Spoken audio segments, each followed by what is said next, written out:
तृतीय स्कंध पंचविंशाध्याय संसार बंध विमोचन परम भक्तिर लक्षण। मातार प्रश्न से कपिल बोलंती 25 अध्याय।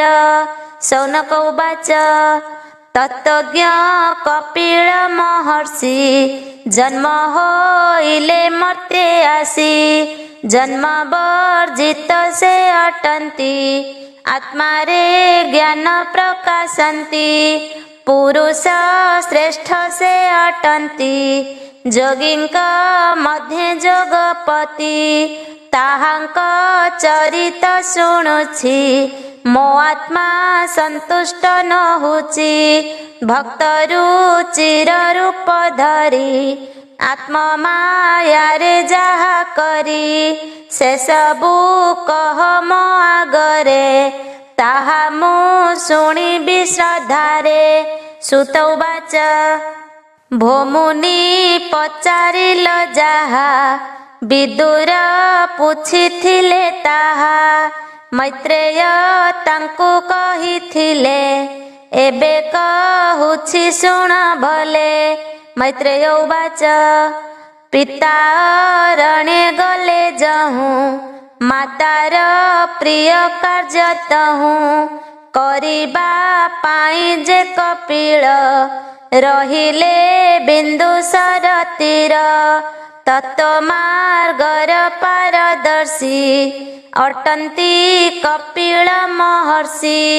निज सूतंकु देवहूति विनये परिपुछन्ति। देवहूति उवाच तु अज निर्गुण निर्लक्ष्य तो भक्त जने तु प्रत्यक्ष। आदि पुरुष तु ईश्वर जे अंध तम प्राणीकर। जीवर परित्राण अर्थे तो अवतार ए जगते। स्थिर स्वभाव मुहि मंद न जाने आत्मा भल मंद। कि रूपे संसार टूटई जीवर बंधन फिटई। मुझे अज्ञान मूढ़ मति स्वभावे अटई जुबती।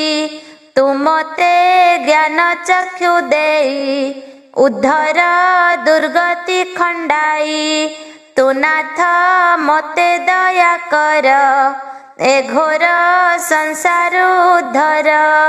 मातृ स्वभावे कर दया जेमंते तुटे तोर माया। मैत्रेय उवाच माता बचने हृषिकेश अल्प होई हस हस। अशेष जीव देहवासी कहन्ति प्रभु ब्रह्म राशि। श्री भगवान उवाच शुण जननी कहूँ तोते जे प्रश्न कलु तु ही मते। जाहार चित्ते भक्ति जोग भजई मो चरण जुग। तेबे विषय वैराग्य उपुजे पूर्वे थिले भाग्य। ए आत्मनिष्ठा जोग जान पुरुष मोक्षर कारण। पूर्वे मु ऋषिंकर मध्ये जे जोग कहिलहि साधे। जेणे माया घोर बने निस्तार भक्तिर साधने। शुण जननी से लक्षण कहिबा जे भक्ति निर्गुण। चित्त संयम व्यतिरेके जोगर सिद्धि नहे लोके। बंध मोक्षर हेतु चित्त ए आत्मज्ञानी सम्मत। जीवर जन्म बंध पाश जे भावे होई बहु श्वास। विषयारत चित्त जेबे जीवर बद्ध भाव तेबे। ईश्वरे देले से ही चित्त बंधनु हुई मुकत।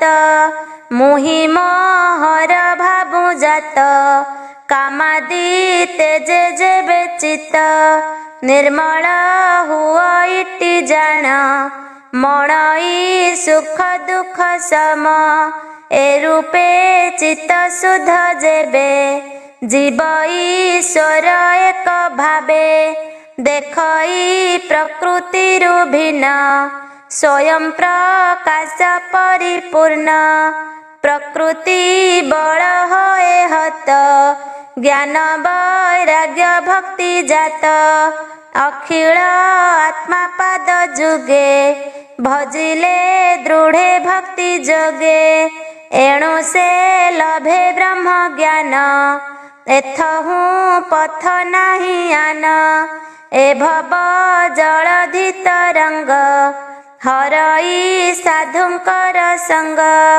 भजई कैबल्य कारणे मन न भ्रमे भव बणे शुण जननी साधु गुण जेअबा साधुंक लक्षण प्राणी विषये आत्मवत करई त्याग दया चित जगत निर्भयर देखे निश्चले रहे आत्मा सुखे निरते गोविंद चरणे स्तुति कीर्तन अनुक्षणे दारासो जन सुत धन गृह उपेक्षी चले बना सकल कर्म तेजी दृढ़े मो भावे मजे अति गाढ़े मो रूप गुण कर्म जेते श्रवण कीर्तन निरते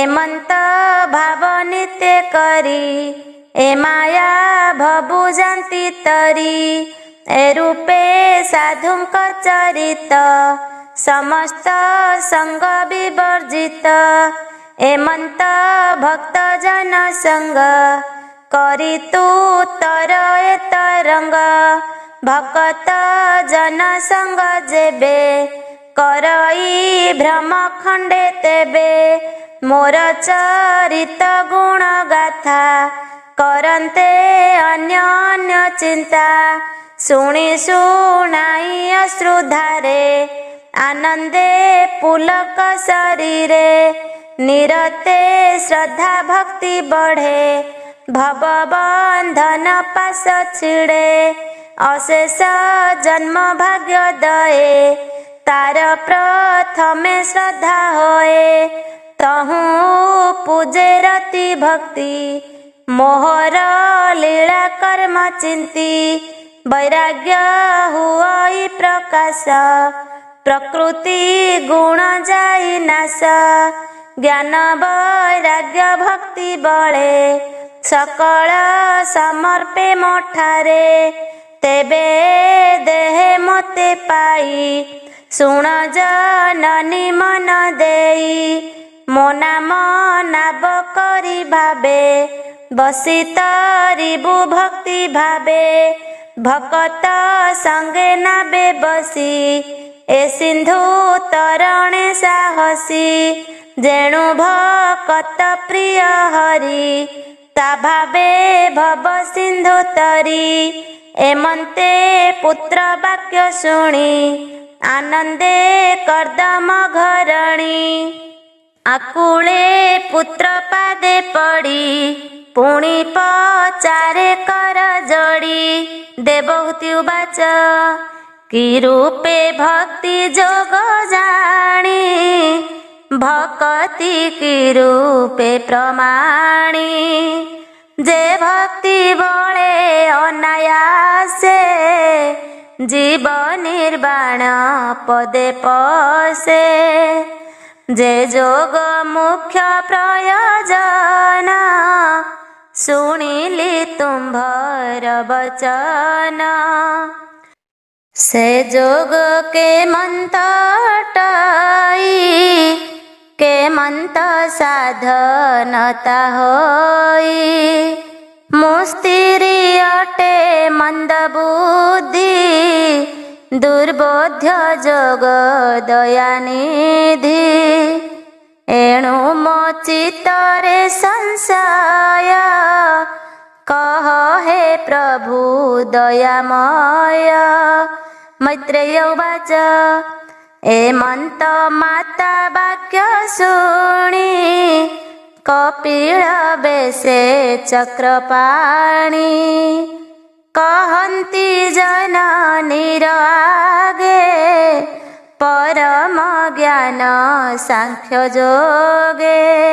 श्री भगवान उवाच कहन्ति प्रभु भगवान शुण जननी भक्ति गुण। जेवा इंद्रिय देवगण जार जे स्वाभाविक कर्म। जे धर्म कर्म अछि वेदे ताहा इंद्रिय जेबे साधे। जे वर्णे जेवा धर्म कर्म इंद्रिय करे सेहि कर्म। से सर्व कर्म जेबे मते देई भजई एक चित्ते। आपणे अकिंचन रूपे भ्रमई मायामय कल्पे। भक्त मध्ये प्रधान लभई कैवल्य स्थान। जीव वासना बंध हरे न बूढ़े संसार सागरे। व्याधि जे सने स्थान स्थाने हरई औषध पाने। ए भावे जे करे विचार कैवल्य की बा वस्तु तार। नित्य भक्त जन मध्य हरि चरित नाना छंदे। निरते करे अनुपान आनंद अश्रु जले स्नान। तार समान आन जने न देखिए तीनि भुवने। एमंते वंचे दुख सुखे से मोर निज रूप देखे। सुंदर प्रसन्न बदन बिकच कमल लोचन। सर्व सुंदर मनोहर मो श्याम सुंदर शरीर। मोर पूर्व रूप वाणी तनुर मंच कही शुणी। ए रूप छाड़ी तार मन कैवल्य की बा प्रयोजन। ए रूप देखी चित्त हरे कैवल्य लभे अबान्तरे। अष्ट ऐश्वर्य जहा चिंती अनंत अनंत विभूति। से सर्वे खटन्ति ता पाए मो भक्त जने दूर नहे। एणु भक्त रखे हरि काल न पारे ग्रास करी।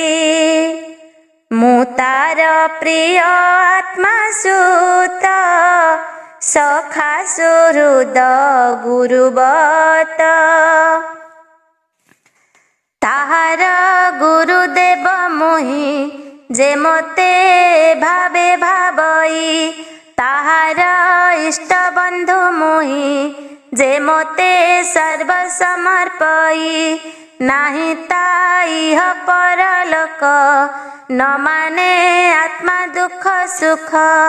एकांत भक्ति बळे मोते मन वचने नित्य चिन्ते सर्वसमर्प्य विरते पसई मोर पाद गते मुईस पुरुष प्रधान मो बिनु जेबा भजे आन ए घोर भय जे संसार निबार नुहई ताहार देख मोहर माया गते जंत्रित अछंती समस्ते मो आज्ञा करुथांती नित्य नित्य जंत्रित भय चिते देख पवन मोर डरे बहई बाह्य अभ्यंतरे मो भये उदे दिन कर मो डरे वर्षे सुनासिर मो भये जमदंड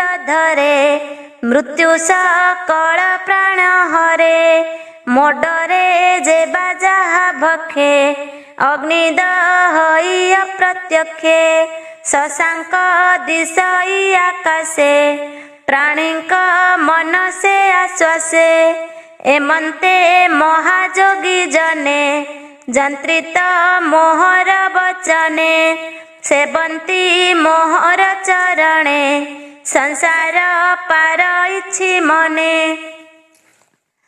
करंती प्राणी हित नित्य अन्यान्य भावे जगते से दया सागर मुरारी माता विषय दया करी जेते कहिले उपदेश सुजन जनेणे रस तृतीय स्कंधे भागवते जीवर परित्राणार्थे विष्णु चरित सुधारस कहई जगन्नाथ दास सुजने न धरि बदोस मु तुम्भ दास कर दास। इति श्रीमद्भागवते महापुराणे पारमहंस्यां संहितायां तृतीय स्कंधे कपिल देवहूति संवादे भक्ति योग कथनम नाम 25 अध्याय।